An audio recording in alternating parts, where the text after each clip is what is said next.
খেলাধুলা নাচ হয়, তাহলে সেই খেলার মাঠে কোনো ইমাম সাহেব বা কোনো মুসল্লি কি বসতে পারবে? একজন প্রশ্নকারী প্রশ্ন করেছেন, খেলার মাঠে যদি গান বাজনা হয় তাহলে সেখানে কি যাওয়া যাবে বা খেলা দেখা যাবে? প্রিয় দিনী ভাইরা, এ কথা আপনারাই উত্তর দিতে পারবেন। তাআওয়ানু আলাল বিররি ওয়াত তাকওয়া ওয়া লা তাআওয়ানু আলাল ইসমি ওয়াল উদওয়ান। নেকির কাজে একে অপরকে সহযোগিতা করো, গুনাহের কাজে একে অপরকে সহযোগিতা করিও না। তো এখানে খেলাধুলা দেখাটা জরুরি নয়, তবে গান বাজনা শোনা থেকে বিরত থাকাটা জরুরি। তাই এ ধরনের খেলায় যাওয়া যাবে না।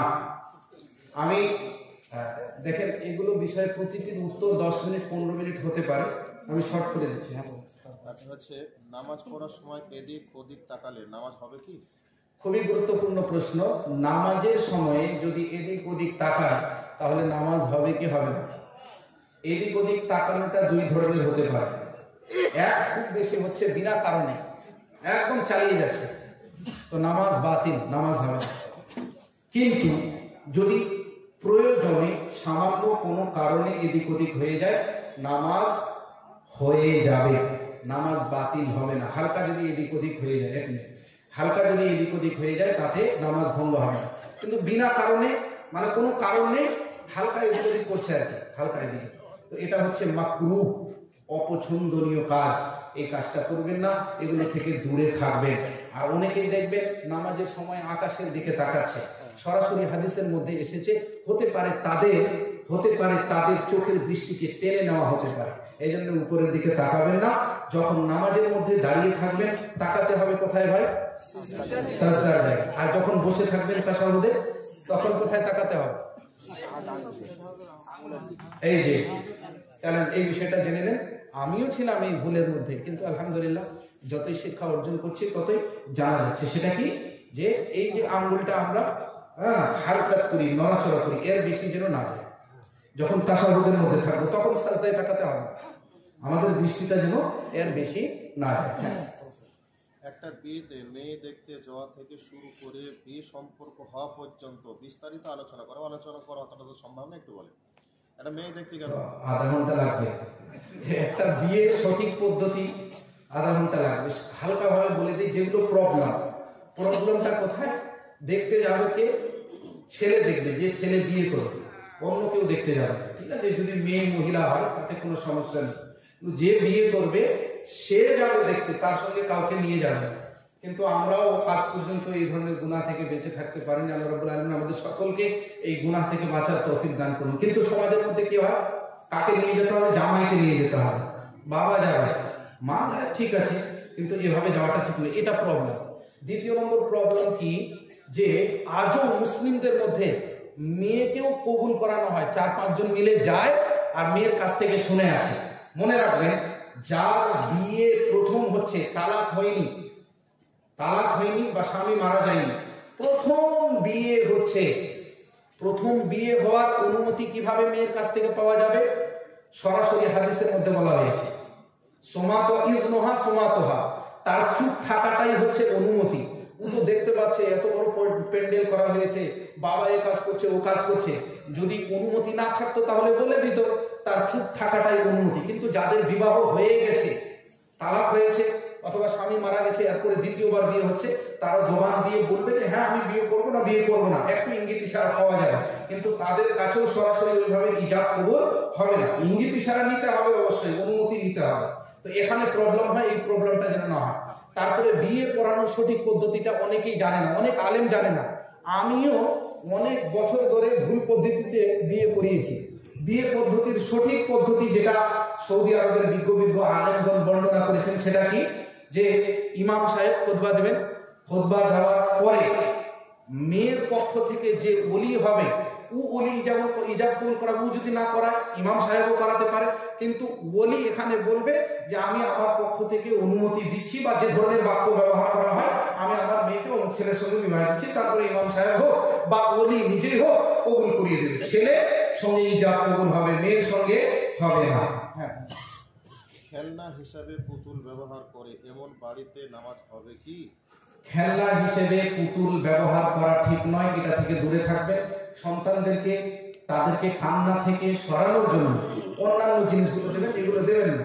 এগুলো ইহুদি খ্রিস্টানদের এক প্রকারের মুশাবেহা, তাদের সাদৃশ্য অবলম্বন করা হচ্ছে, এজন্য এগুলো করবেন না। নামাজ হয়ে যাবে, নামাজ হয়ে যাবে। মুজার উপরে মাসাহ করার নিয়মটা বলুন। মুজার উপরে মাসাহ করার সঠিক পদ্ধতি কি? সঠিক পদ্ধতি হচ্ছে উজু করার পরে আপনি মুজা করবেন। উজু করার পরে আপনি মুজা করবেন। যদি বাড়িতে থাকেন, গ্রামে থাকেন, আরবি ভাষায় মুকিম অবস্থায় থাকেন, তাহলে একদিন এক রাত পর্যন্ত মাসাহ করা যায়। মাসাহ করার পদ্ধতি কি? আপনি উপরে শুধু একবার বুলিয়ে দেবেন, মাসাহ করে নেবেন, এটা হচ্ছে একদিন। আর যদি সফরে থাকেন 3 দিন 3 রাত পর্যন্ত মুজার উপরে মাসাহ করা যেতে পারে।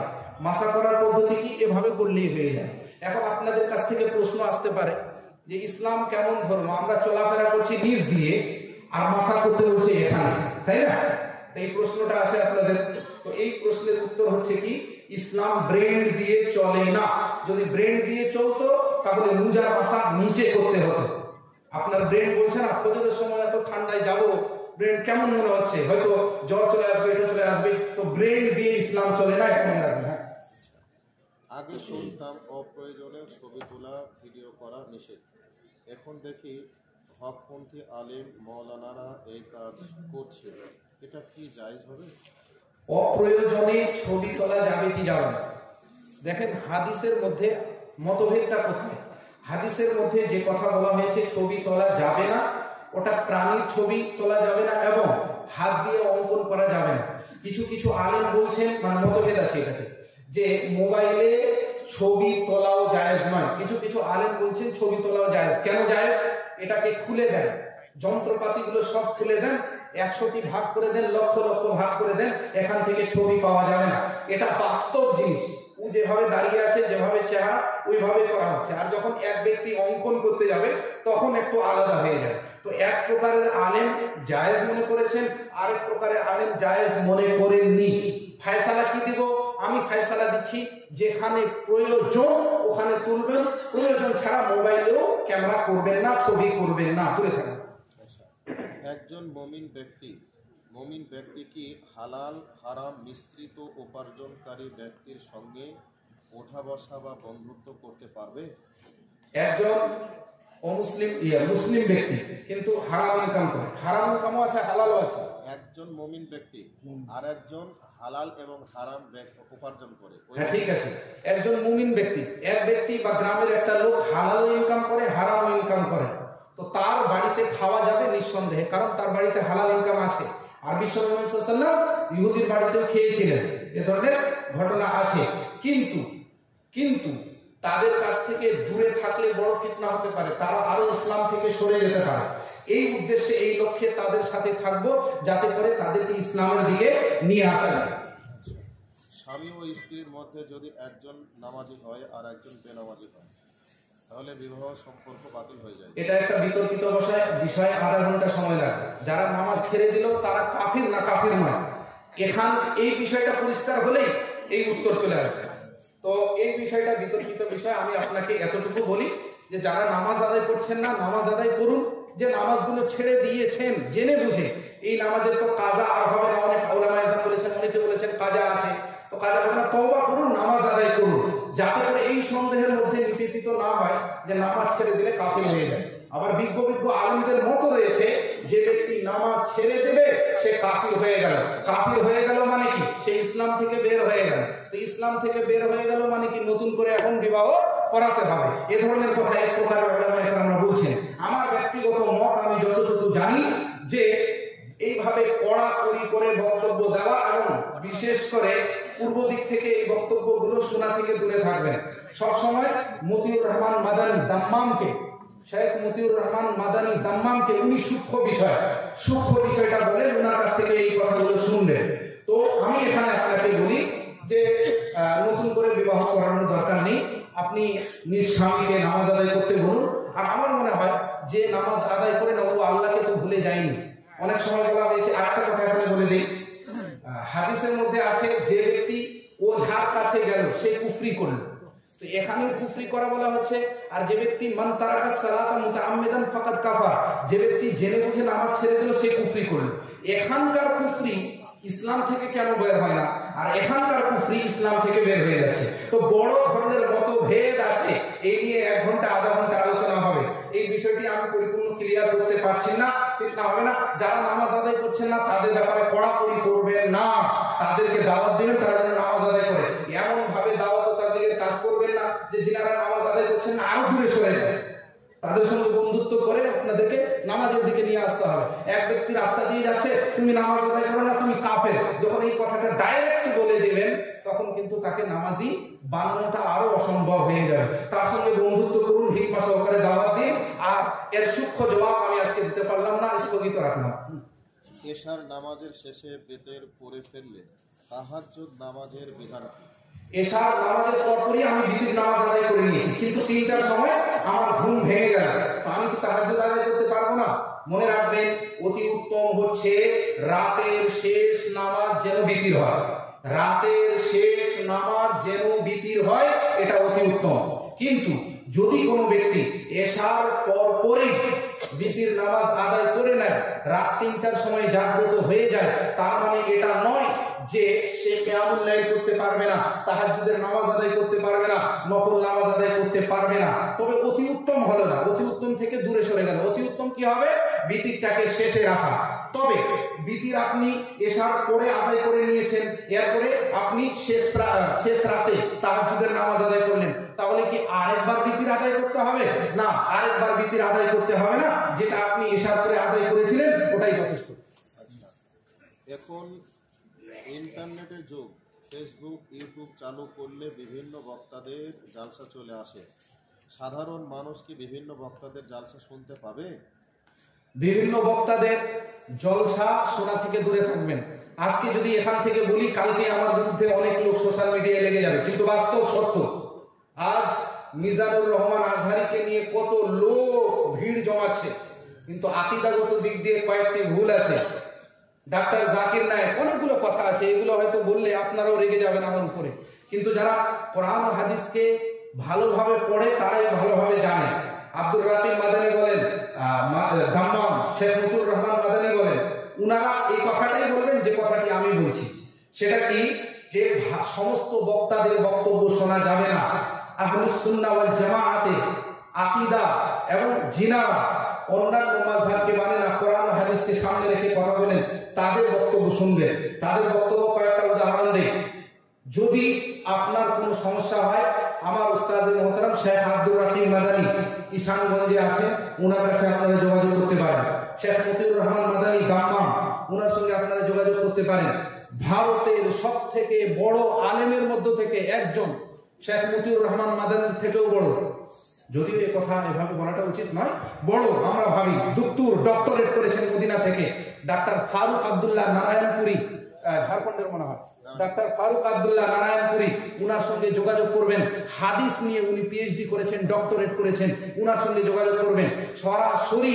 সরাসরি কোন বক্তার বক্তব্য শুনে আমল করতে শুরু করবেন না, সমীক্ষা করে নেবেন। আর আলহামদুলিল্লাহ যোগ্য ইমাম আছেন আপনাদের, উনি না পারলে আরো অন্যান্যদের সঙ্গে যোগাযোগ করবেন ইনশাআল্লাহ। যে ব্যক্তি প্রকাশ্য সুদের কারবার করে তাদের সঙ্গে একজন মুমিন ব্যক্তি উঠা বসা বা বন্ধুত্ব করতে পারবে কি? যারা সুদ খায়, সুদ লেনদেন করে, সুদের সহযোগিতা করে, তাদের সঙ্গে উঠা বসা করা যাবে কি যাবে না? মারাত্মক প্রশ্ন। দেখুন, এক ব্যক্তি সুদ খাচ্ছে, তো সুদ খাওয়ার কারণে তার সঙ্গে অন্তরঙ্গ বন্ধু হবে না, কারণ আল হুব্বু ফিল্লাহ ওয়াল বুগযু ফিল্লাহ, মহব্বত হবে আল্লাহর জন্য আর মহব্বত হবে আল্লাহর জন্যই, মহব্বত ছুটে যাবে। তো এক ব্যক্তি যদি এ ধরনের কাজ করে থাকে তো অন্তরঙ্গ বন্ধু তো হবে না, কিন্তু পরিপূর্ণভাবে উঠা বসা বন্ধ করা যাবে না, তাকে হিকমা সহকারে দাওয়াত দিতে হবে। মৃত্যু ব্যক্তি উপলক্ষে খানা করা যাবে কি না? অনেকবার বলেছি, আরেকবার কড়া করে বলে দেন, যাবে কি যাবে না? মৃত্যু ব্যক্তির উপলক্ষে খাওয়া দাওয়া করানো যাবে কি যাবে না? ভাই এতটুকুই মনে করবেন, বিশ্ব নবী মুহাম্মদ সাল্লাল্লাহু আলাইহি ওয়াসাল্লামের জামানাতে অনেক সাহাবী মৃত্যুবরণ করেছেন। নবী কি খাওয়া দাওয়ার কোনো আয়োজন করেছিলেন? সাহাবীগণ কি কোনো খাওয়া দাওয়ার আয়োজন করেছিলেন? আর আল্লাহ রাব্বুল আলামিন বলছেন দিন পরিপূর্ণ, আল-ইয়াউমা আকমালতু লাকুম দীনাকুম ওয়া আতমামতু আলাইকুম, দিন পরিপূর্ণ। দিনের ব্যাপারে বাড়ানো যাবে না, কমানো যাবে না। জোহরের 4 রাকাত নামাজকে 3 রাকাত করা যাবে না, ফজরের 2 রাকাত নামাজকে 3 রাকাত করা যাবে না। নামাজ তো ভালো জিনিস, ভালো জিনিসটাকে আমরা বেশি বেশি করি কিন্তু আপনি বলবেন না করা যাবে না। তো যদি ইবাদতের ব্যাপারে না করা যায় তাহলে এটা কি করে যাবে?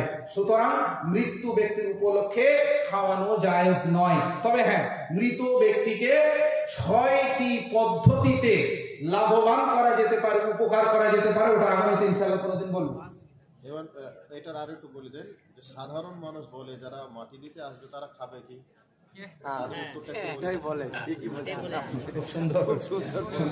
সাধারণ মানুষ যারা আসবে, যারা গ্রামে গঞ্জে 10 কিলোমিটার 20 কিলোমিটার থেকে আসবে, এদের কোনো সমস্যা হবে না। কিন্তু যারা আত্মীয় স্বজন আসবে 100 কিলোমিটার 200 কিলোমিটার থেকে যারা থাকবে, এটা তো মানবিক দায়িত্ব, তাদেরকে খাওয়াতে হবে। তো এই খাওয়াতে কোনো সমস্যা নেই, কারণ এখানে আপনি বাধ্য, আর মেহমানদের মেহমান নওয়াজি আপনাকে করতে হবে।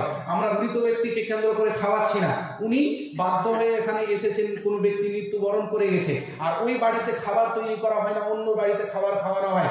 তারা আজকে রান্না করতে পারবে না, অন্যরা রান্না করে দেয়। তো অন্যের বাড়িতে যদি ওই মেহমানকে খাওয়ানো হয় মেহমান হিসেবে, তাতে কোনো সমস্যা নেই। কিন্তু যারা গ্রামেই মাটি দিল আবার এসে পোল্ট্রি ভাত খাবে, গরুর মাংস খাবে, এটা আবার কেমন করে চলে? নাউজুবিল্লাহ, আস্তাগফিরুল্লাহ।